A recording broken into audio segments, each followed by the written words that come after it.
में। आज हम मौजूद हैं सीसीईआरटी में और हमारे साथ हैं डॉक्टर विनोद नारायण इंदुरकर जी, जो कि सीसीईआरटी के अध्यक्ष भी हैं। आइए जानते हैं, आज एक बहुत ही बेहतरीन प्रोग्राम था सीसीईआरटी में, उस प्रोग्राम के बारे में जानते हैं। सर, स्वागत है आपका सिटी एक्सप्रेस न्यूज़ में। नमस्कार।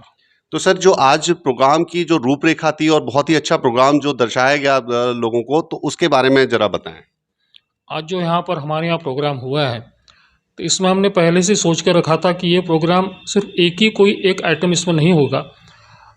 जितने आर्ट फॉर्म्स और जितने फोक डांसेस हम उसमें उसका समावेश कर सकते हैं, उनको हमने समाविष्ट किया और देश के अलग अलग कोने से आर्टिस्ट आए थे और उनको एक समा में बांधने की हमने कोशिश की। अलग अलग प्रकार के डांसेस देखने को मिले, क्लासिकल डांसेस कुछ देखने को मिले, कुछ फोक डांसेस देखने को मिले।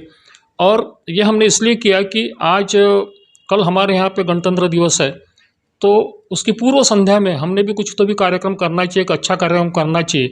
आर्ट और कल्चर को लेके हमने भी कुछ करना चाहिए, इस उद्देश्य लेके आज का ये कार्यक्रम हमने आयोजित किया था।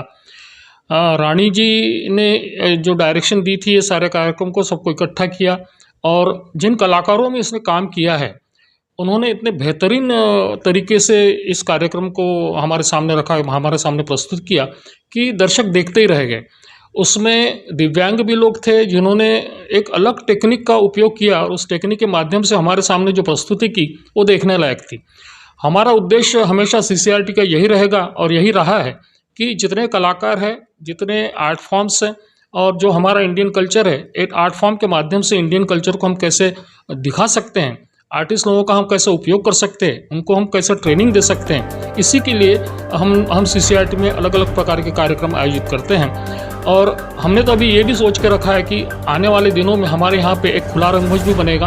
हमारे यहाँ पे हमने सोचा है कि एक कलाग्राम भी बनाएंगे और गुरुकुल पद्धति से यहाँ पर आर्ट, कल्चर और एजुकेशन ये सिखाया जाएगा। तो ये हमारी एक मंशा है और इस दिशा में भी हम काम कर रहे हैं ताकि और भी कलाकार जो है पूरे देश के वो एक साथ यहाँ पर इकट्ठा हो सके और इस प्रकार के जो रंगारंग कार्यक्रम है जिसमें उनको ट्रेनिंग भी मिलेगा, सीखने को भी मिलेगा, सिखाने को भी मिलेगा और इस प्रकार से जो दर्शक है उनको बहुत अच्छे स्टैंडर्ड, बहुत क्लासिकल प्रोग्राम हम देने की कोशिश करेंगे।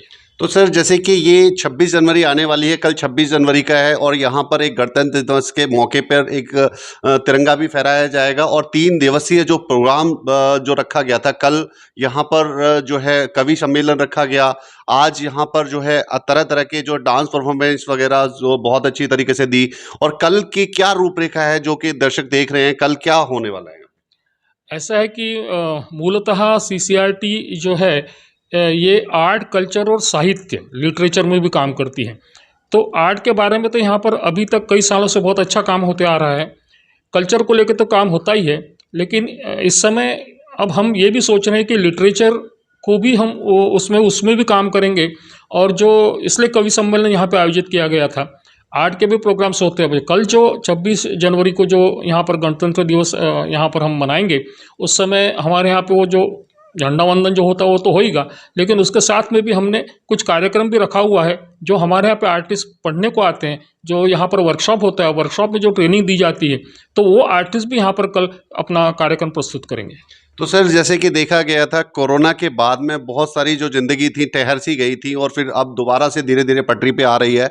वहीं सीसीईआरटी भी कहीं ना कहीं बीच में ठहर सी गई थी। जो प्रोग्राम जिस तरीके से होते थे, अब वो जो है एक ऑनलाइन का रूप ले लिया था। लेकिन अब धीरे धीरे सीसीईआरटी में बहुत से अच्छे प्रोग्राम्स भी करे जा रहे हैं और जो ज़मीनी स्तर पर भी काम किया जा रहा है। और आप आए जब से एक अलग तरह का माहौल सीसीईआरटी में एक अलग से और भी उभर करके सामने आया है। तो आप अपने बारे में थोड़ा सा बताएं दर्शकों को जो देख रहे हैं कि आप किस फील्ड से हैं और बैकग्राउंड क्या है आपका? खुद के बारे में बताना अच्छी बात नहीं होती, फिर भी मैं बताऊंगा। मूलतः मैं थिएटर से जुड़ा हुआ हूँ। कई साल से मैं थिएटर कर रहा हूँ, करीब करीब 40 साल हो गए। मैंने 60 से ऊपर नाटक डायरेक्ट किए हैं, प्रोडक्शन भी किया है सबका। एकेडमिक्स में भी मैंने बहुत काम किया है, रिसर्च बहुत किया है। मैं आपको बता दूं कि मेरे अंडर में 27 लोगों को पीएचडी मिल चुकी है परफॉर्मिंग आर्ट्स और विजुअल आर्ट्स में, और आर्ट ऑफ एक्टिंग में मुझे डीलिट प्राप्त है, तो उसमें भी मैंने बहुत काम किया है। तो जहाँ आर्ट का एकेडमिक्स होता है, वहीं आर्ट का परफॉर्मेंस भी होना चाहिए, इस बात को मैं मानता हूँ। तो इस बात को लेकर मैंने बहुत सारे प्रोडक्शंस किए हैं। बच्चों को लेकर के किए हैं और प्रोडक्शन करते समय उनको जो थिएटर का जो एकेडमिक्स होता है वो भी मैंने हमेशा सिखाया है। तो डांस, ड्रामा, पेंटिंग, म्यूज़िक, इन सभी आर्ट फॉर्म में सब लड़कों को एक एस्थेटिक्स नाम का जो सब्जेक्ट है, सौंदर्य शास्त्र, वो भी मैं पढ़ाता हूँ। तो इसमें क्या हो जाता है कि एक एकेडमिक्स, परफॉर्मेंस, प्रोडक्शन और उसके साथ-साथ उसका एस्थेटिक्स, कम्युनिकेशन, फिर ऑडियंस को समझना, ऑडियंस को समझाना। तो एक प्रोडक्शन जो होता है, जो राइटिंग से शुरुआत होती है उसकी, लेकिन सिर्फ राइटिंग करके होता नहीं। राइटिंग करने के बाद में उसका प्रोडक्शन होना चाहिए स्टेज पे, या जैसे फिल्म में यदि काम करते कैमरा सामने तो उसका प्रोडक्शन होना चाहिए। तो राइटिंग से लेके तो प्रोडक्शन तक, और प्रोडक्शन होने के बाद में ऑडियंस तक, ये जो एक प्रवास होता है कला का, ये प्रवास पूरा का पूरा करने का हमेशा मैंने प्रयास किया है। और दूसरा एक है कि जितने एक्सपेरिमेंट्स हमको करते आते हैं, वो सारे एक्सपेरिमेंट्स हमने करने चाहिए, ऐसा मैं मानता हूँ। फिर वो राइटिंग में एक्सपीरियंस हो सकते हैं, परफॉर्मेंस में हो सकते हैं, लाइटिंग में, सेटिंग में, टेक्निक में। जहाँ-जहाँ प हमको एक्सपेरिमेंट करने का मौका मिलता है, वहाँ वो एक्सपीरियंस हमने करने चाहिए, ऐसा मैं समझता हूँ।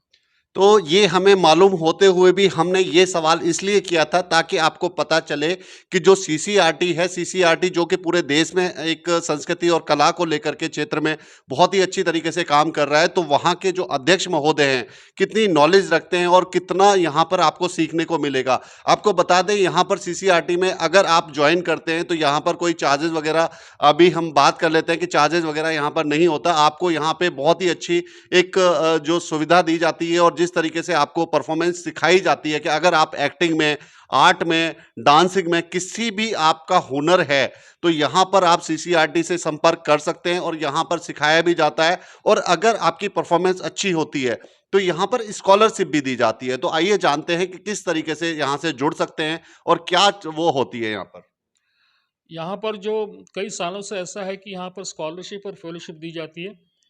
स्कूल के स्टूडेंट्स को दी जाती है। जब बच्चा बड़ा होता है, यंग होता है, तो यंग फेलो करके स्कॉलरशिप भी दी जाती है। उसी के साथ साथ जब और बड़ा बनता है और मैच्योर बनता है, बहुत काम करता है, तो उसमें उनको सीनियर फेलोशिप दी जाती है।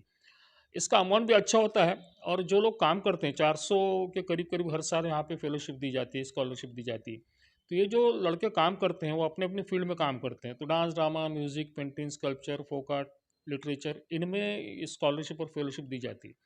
तो हम ये स्कॉलरशिप इसलिए देते हैं कि ताकि वो रिसर्च करे, बच्चे नया कुछ खोज के निकालें, कुछ इनोवेशन करें, और जो अपनी प्रैक्टिस है, आर्ट प्रैक्टिस, उसको बराबर करते रहें।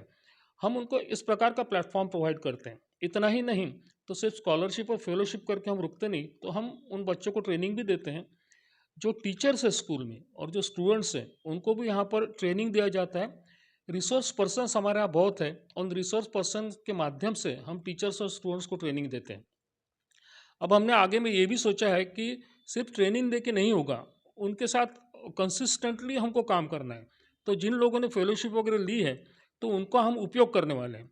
अब उपयोग कैसा करेंगे कि जैसा किसी को फेलोशिप यदि मिलती है, तो हम उसको कंपलसरी करने वाले कि हर 6 महीने में आपको वर्कशॉप लेना है।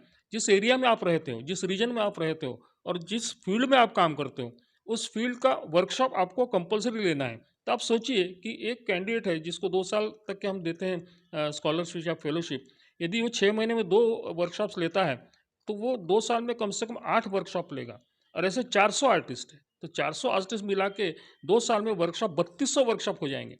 तो 3200 वर्कशॉप का मतलब आप समझिए कि कहाँ तक ये कला पहुँच सकती है, ट्रेनिंग कहाँ तक पहुँच सकता है। तो सर, जो एक मेरा सवाल था ज़रूर कि भई जो लोग देख रहे हैं, सीसीआरटी से जुड़ने के लिए कोई चार्ज वगैरह होता है क्या? हाँ, यहाँ पर कोई चार्ज नहीं होता, क्योंकि ये जो ऑर्गेनाइजेशन है, ये एक तो ऑटोनॉमस बॉडी है, मिनिस्ट्री ऑफ कल्चर से जुड़ी हुई है, बल्कि उनकी ही ये उपज है। तो जो केंद्र सरकार होती है, वो कभी ये नहीं चाहेगी कि बच्चों से पैसे ले। तो ये सीसीआरटी एक भी पैसा लेता नहीं है बच्चों से, उलट स्कॉलरशिप देते हैं। और जो बच्चा यहाँ पे पढ़ना चाहता है, ट्रेनिंग लेना चाहता है, वो हम उसको प्रेरित करते हैं, उनको प्लेटफॉर्म प्रोवाइड करते हैं। तो ये निःशुल्क होता है, इसमें कोई पैसा नहीं लगता। तो समझा आपने कि ये जो है केंद्र सरकार की तरफ से ये जो सीसीआरटी है, गवर्नमेंट के अंडर में ये काम करती है और बच्चों को बहुत ही अच्छी शिक्षा प्रदान करती है। और यहाँ के जो बच्चे हैं, यहाँ से जो तैयार किए हुए बच्चे हैं, वो बहुत ही अच्छी जगहों पे जा करके और उनको बहुत अच्छा काम मिलता है। उनको जो हुनर प्रदान किया जाता है सीसीआरटी के द्वारा, वो बहुत ही अच्छा। और सबसे बड़ी बात कि अपना कल्चर को याद करके जो है अपना कल्चर को आगे बढ़ा रही है। सीसीआरटी एक एकमात्र ऐसा वो है जो कि अपने कल्चर को साथ लेके चल रही है, जो कि भारत सरकार द्वारा एक सीसीआरटी जो संस्था है उसके द्वारा अपने जो भारतीय संस्कृति को आगे बढ़ा करके, चाहे वो जगह जगह से, और एक ये नहीं कि यहाँ पर दिल्ली में आप आकर के संसदीय जो क्षेत्र हैं और भी जो क्षेत्र हैं सीसीआरटी के, वहां पर भी आप जा सकते हैं। तो आइए जानते हैं कौन कौन से जगह आप जो है सीसीआरटी से संपर्क कर सकते हैं।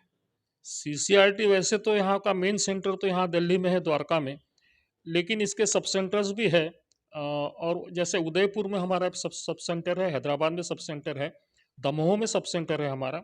इसके बावजूद हमारे जो रिसोर्स पर्सन्स होते हैं, चूंकि वो स्कूल के टीचर्स या कॉलेज के टीचर्स होते हैं, तो करीब करीब 700 से ऊपर ऐसे डिस्ट्रिक्ट्स है जहाँ पर हमारे डिस्ट्रिक्ट ऑफिसर, हम उनको कहते हैं, वो ऑलरेडी ट्रेंड लोग होते हैं।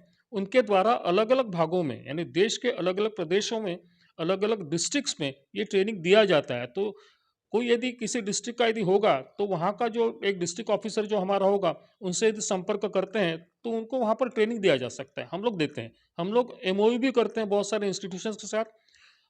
कई स्कूल्स के साथ में है हमारा। अभी हमने यूनिवर्सिटी के साथ में एमओयू करना शुरू कर दिया है। तो हमने एक डिसाइड कर लिया है कि आने वाले 3 महीने में हम कम से कम 75 यूनिवर्सिटीज़ और 75 जो अच्छे एजुकेशनल इंस्टीट्यूट्स है पूरे भारत के, उनके साथ में हम एमओयू करेंगे। एमओयू करने से ऐसा होगा कि हमारे रिसोर्स पर्सन वहाँ पर टीचर्स और जो स्टूडेंट्स हैं, उन यूनिवर्सिटी के स्टूडेंट्स और टीचर्स, उनको भी ट्रेनिंग देने देने का काम करेंगे, वर्कशॉप करेंगे, और इस प्रकार से आर्ट, कल्चर और लिटरेचर जो है, इसको एक बढ़ावा मिलेगा। तो सर एक चीज़ और थी कि जैसे कि एक्टिंग की यहाँ पे एक्टिंग हो गए, थिएटर हो गए, क्लासेस तो दी जाती हैं। क्या कुछ शॉर्ट फ़िल्म या कुछ इस तरीके से बना कर के बच्चों को कैमरा का फेस कराया जाता है? हाँ, ये अब हमने सोचा है, क्योंकि क्या है कि अभी हम लोग कम से कम 5000 स्टोरीज़ इकट्ठा कर रहे हैं अनसंग हीरोज़ पर, और कुछ जो हमारे जो आर्ट फॉर्म है उसके ऊपर हम कुछ कहानियाँ इकट्ठे कर रहे हैं। तो 5000 कहानियाँ हम इकट्ठे करने वाले हैं अगस्त महीने तक। ये जो कहानियाँ इकट्ठी होने वाली है, तो इसका एक पब्लिकेशन भी होगा, लेकिन वो प्रिंट फॉर्म में होगा। हम उसके आगे बढ़ के हर हर जो कहानी है, क्योंकि अनसंग हीरोज़ की बहुत सारी कहानियाँ अभी इकट्ठा हो रही है। तो ये जो हीरोज़ अनसंग हीरोज़ है, इनके बारे में कहानियाँ लोगों तक पहुँचाना है। तो हम लोग उसके ऊपर डॉक्यूमेंट्री फ़िल्म्स भी बनाने वाले हैं। अब डॉक्यूमेंट्री फ़िल्म बनाएँगे तो नेचुरली डॉक्यूमेंट्री फ़िल्म बनने के लिए जो जो प्रोडक्शन के लिए जो चीज़ें यहाँ पे लगती हैं, हम अच्छा स्टूडियो यहाँ पर एस्टैब्लिश करने वाले हैं। उसके कारण क्या होगा कि उसके कारण हम हमारे प्रोडक्शंस यहाँ पे तैयार करेंगे, अच्छे लोगों को लाएँगे, जो टॉप के अच्छे लोग हैं, जो डॉक्यूमेंट्री फ़िल्में बनाते हैं, जो बाहर के लोग हैं, जो बहुत एक्सपीरियंस लोग हैं, उनको हम बुलाएँगे, उनके माध्यम से हम डॉक्यूमेंट्री फ़िल्म्स बनाएँगे। अब डॉक्यूमेंट्री फ़िल्म जब बनती रहेंगी, तो लड़कों को उसमें ट्रेनिंग मिलेगा। तो सीसीआरटी से संपर्क कैसे किया जा सकता है कि जैसे कि जो लोग देख रहे हैं, कोई वेबसाइट के थ्रू या फिर कॉन्टैक्ट नंबर, मोबाइल नंबर, तो वो क्या है जो सीसीआरटी से आसानी से संपर्क किया जा सकता है? सीसीआरटी की वेबसाइट है, तो सीसीआरटी की वेबसाइट पे जाने के बाद में हर इन्फॉर्मेशन वहाँ पर मिलती है, और डायरेक्टर से लेके बाकी जो ऑफिसर्स काम करते हैं, उनके सारे के फ़ोन नंबर भी उसमें दिए हुए हैं, और यहाँ पर क्या-क्या होता है, ये सारी बातें उसमें वेबसाइट में दी है। तो मैं समझता हूँ कि यदि वेबसाइट पे, सीसीआरटी की वेबसाइट पे सिर्फ सीसीआरटी भी हमने बटन दबा दिया तो भी सीसीआरटी के बारे में पूरी इन्फॉर्मेशन मिलती है। तो मैं गुज़ारिश करूँगा लोगों से कि वो वेबसाइट पे जाएँ, और सीसीआरटी के जितने प्रोग्राम्स होते हैं, उसका उद्देश्य है, उसमें हम लोग क्या-क्या करते हैं, वो सारी जानकारी उनको उसमें मिलेगी, तो वो ज़रूर उसमें जाना चाहिए लोगों ने।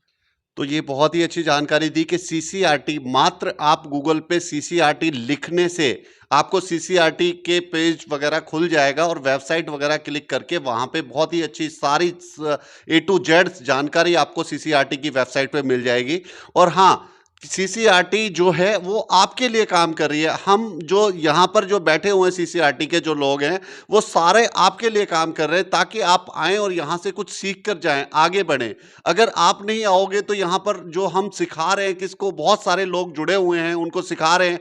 आप भी यहाँ पर सीसीआरटी का जो है बहुत ही अच्छी जो सिखाई जाती है शिक्षा का जो है, आप ग्रहण कर सकते हैं सीसीआरटी से, और बहुत अच्छे आप आगे जो हाथ का हुनर है आपको मिल सकता है। तो इसी के साथ मैं विदा लेता हूँ। धन्यवाद।